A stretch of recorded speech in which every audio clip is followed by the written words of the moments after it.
Assalomu alaykum. Hop, yangi darsimiz, yangi o'sha o'tgan darsdan keyingi kelgan mavzuyimiz. Unit 126, 126-bob. 126-bobimizning mavzusi to, at, in and into. Ya'ni bu ham predloglar mavzusi. Predloglar mavzusida hali ham davom ettiryapmiz. O'z zotan bilamizki, ingliz tilining bir katta bo'laklaridan biri bu predloglar hisoblanadi. Predloglar. Predloglarda 200 atrofida soni bor. Aniq bir songa ega emas. O'shaning uchun, ya'ni katta bir qismni tashkil qilganligi uchun qayta-qayta predloglar mavzusini beryapti. Bu yerda o'sha ko'p ishlatiladigan predloglardan ba'zilari to, at, in, into. Boshladik. Birinchisi to predlogi. Mana to. Birinchisi to. To haqida ma'lumot beradigan bo'lsak, to da asosan ko'p ishlatiladigan mavzusi, ko'p ishlatiladigan o'zbek tiliga tarjima qilgan ma'nosi bu ga yoki ga tomon yoki ga taraf yoki tarafga degan ma'noda tarjima qilinadi. Odatda ko'p holatlarda. Va to o'sha to bir tochkadan, mana bu A tochkadan, A nuqtadan B nuqtaga bo'lgan harakatlar bor-ku, fe'llar. O'sha harakatlar bilan birga ishlatiladi. A nuqtadan B nuqtaga, ya'ni o'sha yoki bo'lmasa A nuqtadan B nuqta tomon bo'lgan harakatlarni ifodalovchi nimalar bor-ku, fe'llar. O'shalar bilan odatda to birga keladi. Va o'zbek tiliga o'sha tarjima qilganimizda tarafga ga tomon, ga taraf deb tarjima qilinadi. Bu endi aksar ma'nosini aytyapmiz. Albatta boshqa fe'llar bilan, boshqa so'zlar bilan kelib, boshqa ma'nolarni ham kasb qiladi. Xo'p, mana misol uchun mana we say go, come, travel, etc. va hokazo. Ko'ryapsizlar? Go, come, travel. Bular hammasi yo'nalishni ifodalaydi. Yo'nalishni ifodalovchi predlog hisoblanadi to.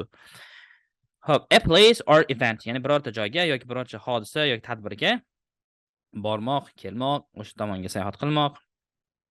For example, mana bir qator fe'llar beryapti. Ya'ni bular hammasi emas, bular hammasi ham emas. Mana go to China, Xitoyga bormoq, Xitoyga ketmoq. Go back to Italy, demak Italiyaga qaytmoq, Italiyaga qaytib bormoq degan ma'noda. Return to London, endi Londonga qaytmoq. Bu endi qaytib bormoq ikkalasi ma'noga bir-biriga yaqin. Bu qaytmoq bo'lsa, bu qaytib bormoq degan ma'noda. Deyarli ma'nosi yaqin. Ya'ni Londonga qaytmoq. Go to work, ishga bormoq. Ishga ketmoq. Go to the bank. Bankka bormoq, bankka ketmoq. Go to a party. Birorta bazmga ziyofatga bormoq, birorta bazm ziyofatiga ketmoq. Come to my house. Demak, uyimga kelmoq. Drive to the airport. Demak, aeroportga o'sha mashinada bormoq yoki mashina haydab bormoq degani.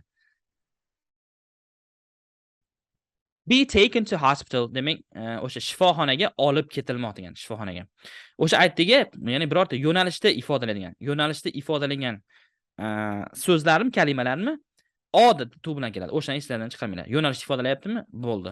To odatda g'oliban keladi deb hayollarga, miyalarga uqtirib olishlar kerak bo'ladi. Mana o'shaning uchun men to deb qo'ygan. Tomonga, tarafga degan ma'noda. Xo'p, bu hammasi emas. Ba'zilari bular, ba'zilari. Hop, when are your friends coming back to Italy? Demak, do'stlaringiz qachon Italiyaga qaytib ketishmoqchi? Mana go back. Mana aytildi-ku, go back bu yerda to bilan ishlatilyapti. Mana.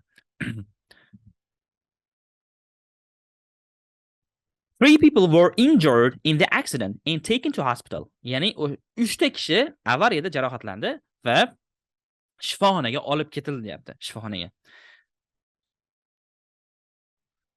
Hop, in the same way we say welcome to, a trip to, a visit to, on my way to va hokazo deb ishlatamiz.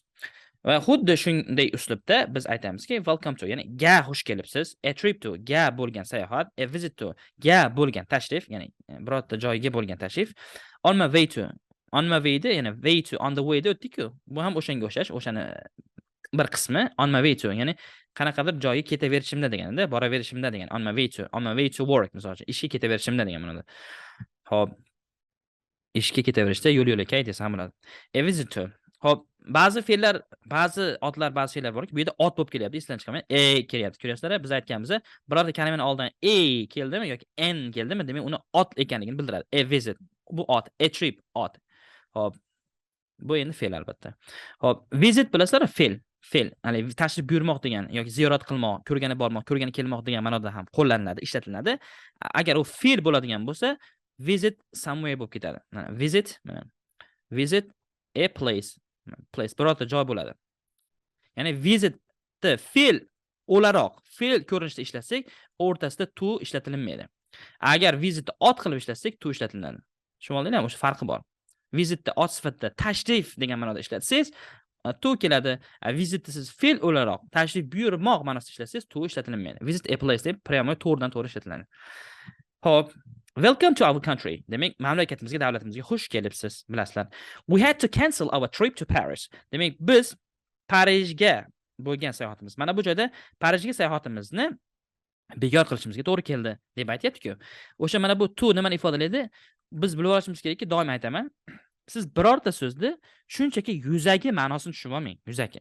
Siz tagini tushuning uni. Nimadan kelib chiqyapti? O'zi u so'z nima uchun qo'llaniladi, nima uchun ishlatiladi? O'sha asl ma'nosini tushunib olsangiz, siz o'zingizdan o'zingiz, ya'ni ko'proq ma'nolarni keltirib chiqara olasiz. Ya'ni tor ma'noda, tor doirada fikrlamaysiz. Tor doirada tarjima qilmaysiz. O'shaning uchun mana bu joyda mana biz mana Parijga sayohatimizni bekor qilishimizga to'g'ri keldi deb aytyapmiz-ku. Endi mana bu to nimani ifodalaydi? Tomonni ifodalaydi. O'sha tomonga bo'lgan, to'g'rimi? O'sha tarafga bo'lgan yoki o'sha tarafga boradigan. O'shaning uchun biz aynan o'zimiz qo'shib tarjima qilsak bo'ladi. Ma'nosini o'zgartirmagan holatda ma'nosi o'zgarmaydi. Ya'ni biz Parijga bo'lgan deb aytsangiz bo'ladi. Biz Parijga bo'lgan sayohatimizni bekor qilishga to'g'ri keldi. Bekor qilishimizga to'g'ri keldi deb tarjima qilishingiz mumkin. Parijga boradigan, Parijga ketadigan, Parij tarafga, Parij tomonga bo'lgan, Parij tarafga bo'lgan deb tarjima qilaverasiz. O'shaning uchun asosini biling. Nima uchun ishlatilyapti u? O'sha iloji boricha o'sha glossary deydi, dictionary nimasi borki, dictionary treasure, ya'ni o'sha ya'ni bizda izohli lug'at deydi-ku. O'sha inglizcha izohli lug'atini o'qib tushunishlikka harakat qilishlik kerak bo'ladi. O'shanda ko'proq ma'no tushuna olasiz. Compare to for moment and in at on for position. Ya'ni o'sha to deb bilamizki, yuqorida aytdik, ya'ni o'sha narsani qaytaryapti bu yerda.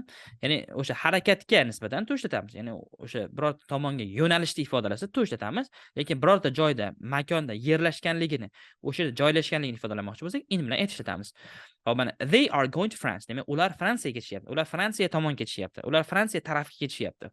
Hop, they live in France. Demak, ular Fransiyada yashashadi. Demak, bu yerda joylashganligini ma'lum qilyapti. O'shaning uchun in ishlatilyapti. Bu yerda esa tarafga yo'nalish ifodalayapti. Can you come to the party? Demak, bazmga kela olasizmi? Demak, bu yo'nalish bilasizlar. I'll see you at the party. Demak, siz bilan bazmda, ziyofatda ko'rishaman deyapti. Demak, o'sha joyda degan ma'noda. O'sha demak o'rin. O'rinni bildirsa in bilan at. Hop, we say I've been to a place or an event. Hop, demak biz aytamizki been to a place, ya'ni birorta joyda yoki birorta tadbirda mana been to bilan ishlatamiz. Endi bu narsani aynan perfect o'tganmiz, eslarda bo'lsa, perfect zamonimizni dars qilib o'tganda ko'rgan bo'lsalar kerak. Bu yerda aytayaptiki, biz aytdik-ku mana position dedik. O'rin, joy, o'rnashganligini, o'sha makonda yerlashganligini aytmoqchi bo'lsak, in bilan at ishlatamiz.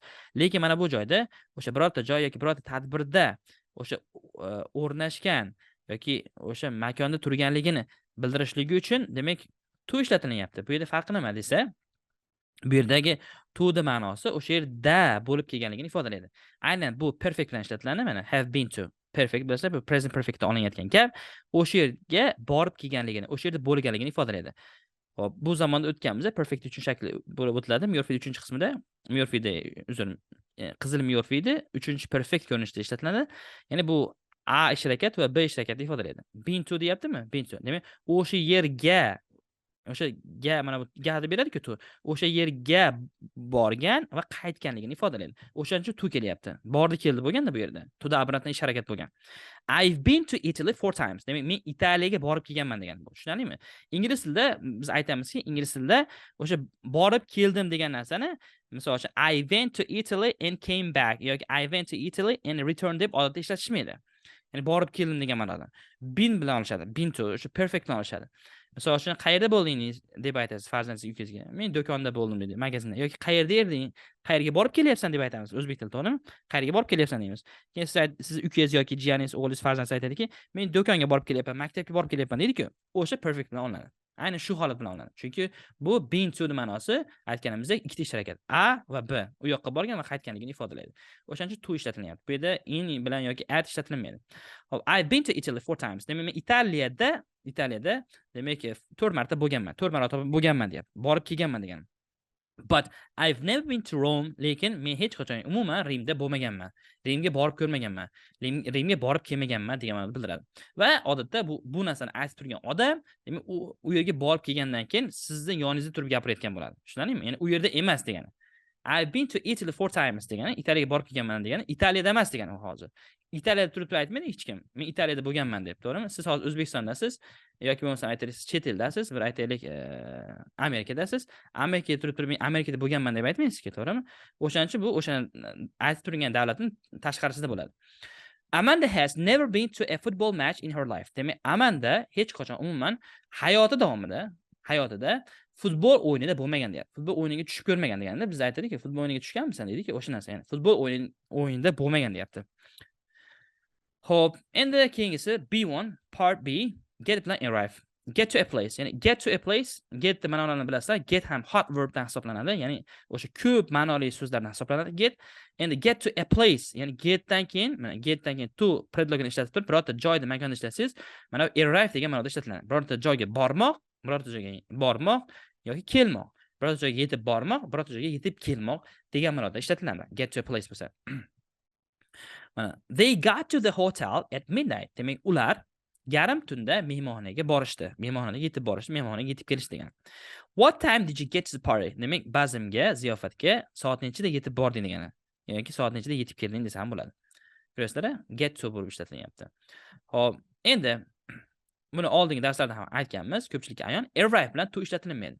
Arrive to bo'lmaydi. Arrive ham o'sha ma'nodaki, kelasi hozir bir-biriga sinonim bo'lib turibdi. Aynan shu joyda arrive to bo'lib ishlatilmaydi mana. Ko'rasizlar, not arrive to deyapti. Arrive to bilan ishlatilmaydi. Arrive aynan in bilan yoki at bilan ishlatiladi. Hop, in deb turib biz katta joylar, katta makonlar bilan, ya'ni arrive in deb turib katta a town or a country degan faqatgina town bilan country ga cheklanmaydi. Katta joylar, katta makonlarda oldin arrive in deb ishlatasiz. Arrive in a town, arrive in a country, arrive in a city bo'lishi mumkin. Arrive in a village bo'lishligi mumkin. Village ga ham shunaqa ishlatiladi. Tushunarlimi? Ya'ni katta makonlar oldin arrive in deb ishlatasiz. Lekin o'sha aynan shu katta makonlarda ichida joylashgan muassasalar, joylar, do'konlar yoki stansiyalar deysizmi, yoki bekatlar deysizmi, aeroportlar va hokazolar, shifoxonalar deysizmi, xullas mamlakatning ichidagi muassasalar, shaharda yoki qishloqda ichidagi muassasalarda oldin arrive at deb ishlatasiz. Arrive at. Hop. They arrived in Madrid yoki bo'lmasa in Spain a week ago. Demak, ular Madridga yoki Ispaniyaga bir hafta oldin yetib borishdi yoki yetib kelishdi degani. Hop, keyingi mana for all the buildings, mana for all the places, buildings, etc. or events, we say arrive at. Yuqorida aytdik. What time did you arrive at the hotel? Yoki at the airport yoki at the party. Demak, o'sha mehmonaga, aeroportga, bazmga soat nechida yetib keldingiz yoki soat nechida yetib bordingiz degan ma'noda. Hop, keyingisi part C qismi. Hop. Xo'sh, home bilasizlar, uy degan ma'noda bildiradi va buni boshqa ma'nolari ham borki, uyda va uyga degan ma'noda ham ishlatiladi. Ya'ni home ot ma'nodan tashqari, ot ma'nosi ham bor, bu noun ham bo'lib ishlatiladi. Va bu o'sha mana bu makonni bildiruvchi ravish sifatida ham ishlatiladi. Makonni bildiruvchi ravish sifatida ham ishlatiladi. Ya'ni zarfi makon bo'lib ishlatiladi. Ravish. O'shanda, ya'ni o'sha makon ravishi bo'lganda tarjimada uyga va uyda degan ma'noda ham bildiradi. O'shaning uchun uyga ham uyda degan ma'noda bildirganligi uchun home da oldin go to home bo'lmaydi. O'shaning uchun yuqorida be home deb aytildi. Be home, be at home degan ma'noda ham ishlashingiz mumkin. Ko'rinishda. Be home deb aytishingiz ham mumkin deyapti. Be home deganda yoki bo'lmasa go home deganda aynan shu ravish ma'nosi nazarda tutilayotgan bo'ladi. We say go home, come home, get home, arrive home, on the way home. Ko'ryapsizlar, birortasini mana home da oldin birorta ham predlog yo'q mana. No preposition degan. No preposition. Predlog ishlatilmaydi. Hop, ya'ni uyga bormoq, uyga ketmoq, come home, uyga kelmoq, get home, uyga kelmoq yoki uyga bormoq, ya'ni uyga yetib kelmoq, uyga yetib bormoq. Arrive home ham xuddi shu ikkalasi bir xil ma'noda. Hop, on the way home. Hop, uyga ketaverishdi degani. Uyga ketishdi. Yo'l-yo'lakay uyga yo'l-yo'lakay desam bo'ladi. Mana we don't say to home ko'ryapsizlar. Biz to home deb ishlatmaymiz deyapti. What time did you get home? Soat nechida uyga kelding deyapti. Hop, I met Lisa on my way home. Demak, men uyga ketaverishimda, yo'l-yo'lakay ketishimda, ya'ni yo'l-yo'lakay uyga ketishimda Liza bilan uchrashdim, Liza bilan ko'rishdim, Lizani uchratdim deyapti. Hop, keyingisi part D, into degan ma'nosi nima? Mana o'zi aynan bu yerda belgilab qo'ygan ichkariga degani. In bilasizlar, ichida yoki ichiga degan ma'noda bildiradi. To esa yo'nalish ifodalaydi, ga ya'ni o'shaning uchun tarjima qilayotganda ikkalasi bitta bo'lgan, bu into, ya'ni in bilan to plus bo'lgan. In bilan plus to bo'lgan. Qo'shilib turib into deb bergan bu. Into, tushunarlimi? Into. Hop, ya'ni ichkariga degani. Ichkari tomonga, ya'ni ichiga degan ma'noda bildiradi. Go into, get into, hokazo, ya'ni o'sha ichkariga bormoq yoki kirmoq. Go into degani o'sha ga kirmoqda, ichkariga kirmoq. Go get into ham shunaqa, ichkariga kirmoq, ichkariga bormoq degan ma'noda. Ichida hokazo. Bular hammasi mana ko'ryapsizlar, enter degan ma'noda bildiradi, ya'ni kirmoq degan ma'noda bildiradi mana. Go into ham, get into ham, come into ham bular kirmoq degan ma'noda ishlatiladi. Mana a room, building, a car va hokazo. Ya'ni birorta xonaga, birorta binoga kirmoq degan ma'noda qo'llaniladi deyapti. I opened the door, went into the room and sat down. Ya'ni men eshikni ochdim, hop xonaga kirdim va o'tirdim deyapti. Mana xonaga. Xonani, demak ichkarisiga kiradi, xonaga, xona tomonga yo'nalib kiradi. Hop. Next one. A bird flew into the kitchen through the window. Demak, bir qush oyna orqali oshxonaga uchib kirdi deyapti. Ya'ni oshxonaning ichiga-da, ya'ni oshxonaning ichiga kiryapti-ku, tashqaridan oshxona tomonga, oshxonaning ichiga yo'nalib kiradi. O'shaning uchun into bilan olyapti. A bird flew into the kitchen through the window. Next one. Every month my salary is paid directly into my bank account. Demak, har oyda meni oyligim to'g'ridan-to'g'ri meni bank hisobimga to'g'ridan to'g'ri o'tkaziladi deyapti. Ya'ni to'lanadi deganda, mana paid bilasizlar, bu yerda endi passive voice bilan olyapti. To'lanadi deyapti, to'lanadi. Hop. Keyingisi with some verbs, ya'ni ba'zi fe'llar bilan, especially ayniqsa go, get, put, we often use in instead of into. Ya'ni biz ba'zi fe'llar bilan ayniqsa deyapti, mana xossatan go, get, put bilan in ishlatamiz. Mana into o'rniga in ishlatamiz deyapti ko'pincha. Hop. Yani faqat demagani, ko'pincha degani. She got in the car and drove away. Ya'ni got in the car. Get into the car degani, get in the car degani bu mashinaga chiqmoq. Demak, u mashinaga chiqdi deyapti va haydab ketdi deyapti. Drive away degani haydab ketmoq. Va haydab ketdi deyapti. Yoki bo'lsam she got into the car desa ham bo'ladi. Endi bular ko'pincha in ishlatamiz, into o'rniga deb aytyapti. Xato deb aytgani yo'q, yoki ishlatmaymiz demayapti. Hop. I read the letter and put it back in the envelope. Demak, men xatni o'qidim va uni qaytarib o'sha otkritkaga, konvertga solib qo'ydim deyapti. Mana konvert ichiga qaytarib solib qo'ydim deyapti. Ko'rasizlar, in ishlatyapti. Keyingisi the opposite of into is out of. Ya'ni into ning qarama-qarshi ma'nosi, into ning zid ma'nosi bu out ofdir deyapman. Ichkari tomonga degan ma'noda zid ma'nosi out of, dan tashqariga degan ma'noda. Mana bu joyda of dan deb beradi. Dan tashqari yoki dan tashqariga degan ma'noda. She got out of the car. Demak, endi bu yerda get out of the car deb alohida bu tarjima qilinadi. Get out of the car degan mashinadan tushmoq degan. Tushmoq deb tarjima qilinadi. O'zi get out degan chiqmoq. Endi mashinadan chiqmoq demaymiz biz o'zbek tilida. Mashinadan tushmoq deymiz. Inglizlar endi mashinadan chiqmoq deb aytishadi. She got out of the car. Demak, u mashinadan tushdi and went into a shop va do'konga kirib ketdi deyapti. Keyingisi for buses, trains, planes we usually say get on and get off. Buni ham o'tganmiz oldingi mavzularda, oldingi kitoblarda eslarda bo'lsa, aynan katta transport vositalari uchun chiqmoq degan ma'noda biz get on deb ishlatamiz, tushmoq degan ma'noda esa get off deb ishlatamiz. Endi bu yerda mana car deganda get into deb ishlatiladi, get out bo'lsa tushmoq degan ma'noda. Mana poyezdlar, mana avtobuslar, poyezdlar va samolyotlar, shunga o'xshagan katta transport vositalari uchun mana get on chiqmoq, get off esa tushmoq degan ma'noda ishlatiladi birga. She got on the bus and I never saw her again. Demak, u avtobusga chiqib ketdi va men uni hech qachon qaytib ko'rmadim deyapti. You need to get off the train at the next station. Endi train keltirib qo'ygan, train tashlab olsa ham bo'ladi. You need to get off at the next station. Get off the train qo'yganning sababi katta transportga nisbatan ishlatilyapti demoqchi bu yerda. Hop, siz kelgusi keyingi stansiyada tushishingiz kerak deyapti. Poyezddan tushishingiz kerak degan ma'noda. Tushunarlimi? Xo'p, demak bugungi mavzuyimiz predloglarga atalgan mavzuyimiz shundan iborat edi. Inshaalloh kelasi darsga 127-unitdan darsimizni davom ettiramiz. Mavzuyimiz shunday bo'ldi degan umiddaman. Salomat bo'linglar.